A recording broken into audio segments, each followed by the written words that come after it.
अस्सलाम वालेकुम, मैं हूं इमरान आज़म और आप देख रहे हैं मेरा यूट्यूब चैनल इमरान आज़म व्यूज़। नाज़रीन, पाकिस्तान और भारत के दरमियान जो इस वक्त तनाव जारी है उसकी वजह से तहरीक इंसाफ से जो जुड़ी ख़बरें हैं वो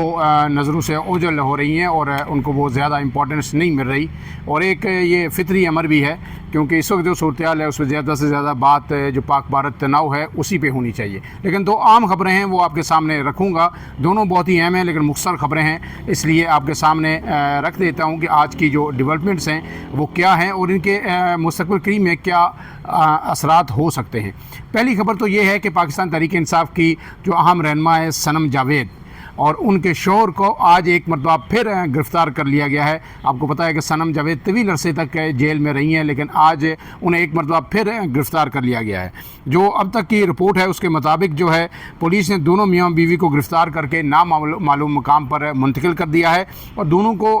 उस वक्त गिरफ़्तार किया गया लाहौर से जब जो 9 मई के केसेस थे उसमें एक समाअत हो रही थी कोर्ट लखपत जेल में और सनम जावेद अपने शोहर जो प्रोफेसर अतीक के हमरा वहाँ पर पेश हुई और उसके बाद जो ही वो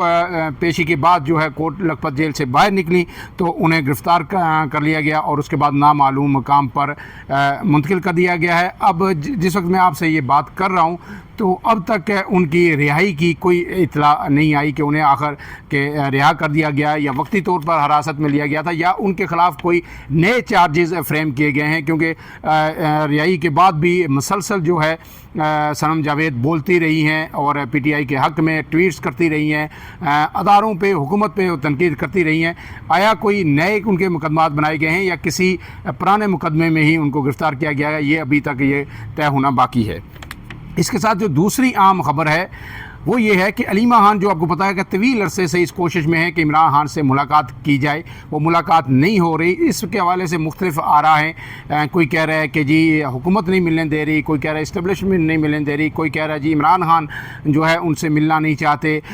मुख्तलिफ ख़बरें हैं, इन ख़बरों की तरफ इस वक्त हम नहीं जाएंगे, बहुत बात इन पर हो चुकी है। लेकिन आज एक बड़ी ख़बर ये आई है कि अलीमा खान ने बैरून मुल्क जाने का फ़ैसला कर लिया। ये बड़ा ही आम फ़ैसला है उनकी जानिब से कि वो फौरी तौर पर जो है बैरून मुल्क जाना चाह रही हैं। वो क्यों जाना चाह रही हैं इसकी तफसील आपके सामने रख देता हूँ कि इस्लामाबाद हाई कोर्ट के जस्टिस खादम हुसैन सुमरो ने आज अलीमा खान का नाम सफरी पाबंदी की फ़हरिस्त से निकालने के हवाले से दरख्वास्त पर समाअत की और अदालत ने जब इस्तफ़सार किया तो बताया गया कि दरख्वास्त गुजार के ख़िलाफ़ ज़ाब्ता फ़ौजदारी के दफ़ात 87 या 88 की कोई कार्रवाई ज़ेर समाअत नहीं है। उनके वकील ने यह बताया और कहा कि वो तमाम मुकदमात में ज़मानत पर हैं और बाकायदगी से अदालतों में पेश हो रही हैं। अलीमा खान के वकील खालिद यूसुफ चौधरी ने कहा है कि वो जाना क्यों चाह रही हैं वो उन्होंने वाज़े किया और उन्होंने कहा है कि वो शौकत खाना और नमल यूनिवर्सिटी जो है उसकी बोर्ड ऑफ गवर्नर्स की मेंबर हैं और उन्होंने फ़ंड रेजिंग के लिए इन दोनों ये जो अदारे हैं जो इमरान खान ने बनाए हैं, आपको पता ही इस मुल्क के बड़े ही अहम अदारे हैं शौकत खानम कैंसर अस्पताल और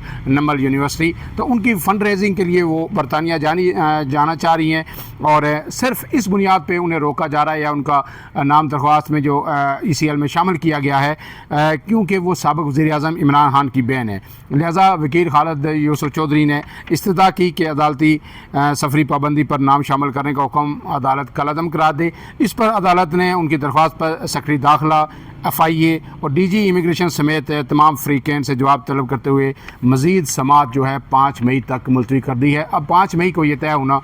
बाकी है कि आया अलीमा खान को इजाज़त मिलेगी या नहीं, और अगर वो उन्हें इजाज़त दे दी जाती है और उसके बाद डेफिनेटली वो बैरून मुल्क जाएंगी तो उसके बाद उनका क़याम कितना लंबा हो सकता है।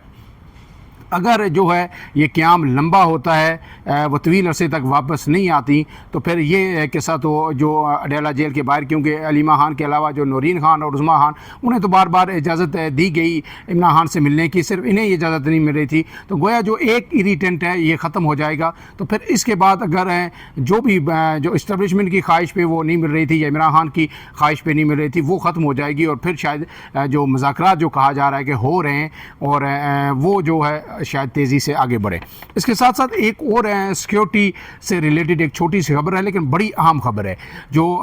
दुनिया की जंगी तारीख़ है उसमें एक ये बड़ा इनकलाबी जो है जो टेक्नोलॉजी करार दी जा रही है कि इसके बाद दुनिया की जंगी जो तारीख़ है या मुस्तकबिल है वो उसकी हैयत यकसर बदल जाएगी। और उसमें ये जो ज़मीनी अफवाज हैं या इवन के जो एयर फोर्स है जो जंगी जहाज़ हैं F-16 और दूसरे, इनका किरदार भी बड़ा ही महदूद हो जाएगा। और एक मतलब फिर ये टेक्नोलॉजी अमेरिका की जानिब से इंट्रोड्यूस करवाई गई है। तो अमेरिका की एक कंपनी है, उसने एक ऐसा ड्रोन बनाया है कि जो लेज़र की मदद से फ़ज़ा में जो भी उड़ती हुई चीज़ होगी उस पर लेज़र की मदद से अटैक करेगा और वो फौरी तौर पर वहाँ पे मेल्ट हो जाएगी, वहीं पे पिघल जाएगी, चाहे वो किसी भी तरह का कोई मिसाइल ही क्यों ना हो। तो अमेरिकी कंपनी ने लेज़र से हर उड़ती शय तबाह करने वाला ख़तरनाक और game changer drone MQ-9B sky garden ईजाद कर लिया है।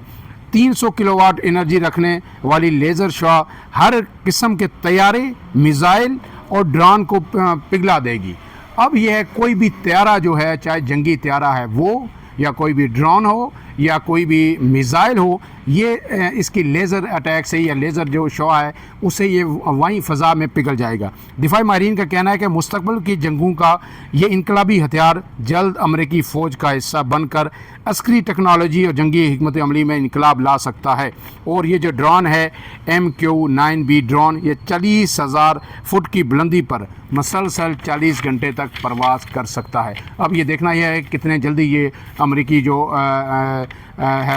दिफाई लाइन है उसमें ये शामिल होता है और उसके बाद कब इसका पहला तजर्बा किया जाता है। अब तक तो ये तजर्बा इनका कामयाब है, लेकिन अमेरिका कहीं भी किसी न किसी मुल्क में इसको यूज़ करेगा, इसको टेस्ट करने के लिए। और